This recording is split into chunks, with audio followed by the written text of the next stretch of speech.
Ето как изглежда разсадът. Този е навън вече, защото вътре в оранжерията е прекалено топло за него. А сега ще погледнем и как трябва да си направите задигнатите лехи. Това, което съм направил тук, са 3 лехи с ширина отгоре около 40 см, височина около 35 см. Не знам на камерата дали ще се види добре.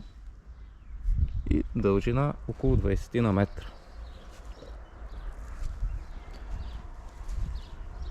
Разсадът се засажда след като изберете как ще го поливате. Ако изберете капково, слагате капково.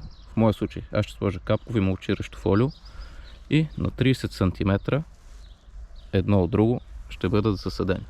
Хубавото на задигнатата леха е, че тези са направени преди около 10 на 15 дни.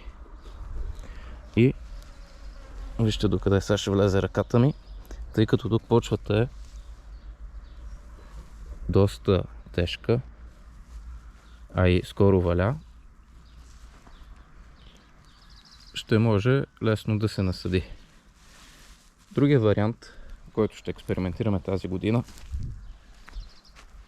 е без да правим самите задигнати лехи. Това, което ще направим, е едно леко по-дълбоко фрезоване. Вижте само колко е мека почвата. Ето тук имаме още 3 лехички.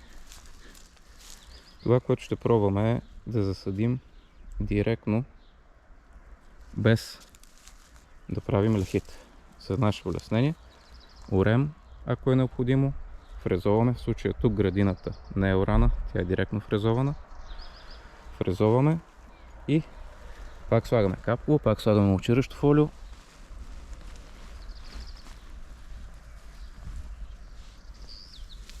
Но няма да се налага да правим лехи. Ето този участък тук ще бъде направен без лехи. Другото важно, което е, трябва да засаждате бататите само единствено на слънчево място. Ако решите да ги сложите на сянка, те няма да изкарат. Затова е хубаво да изберете най-слънчевото място в градината и да сложите разсада там.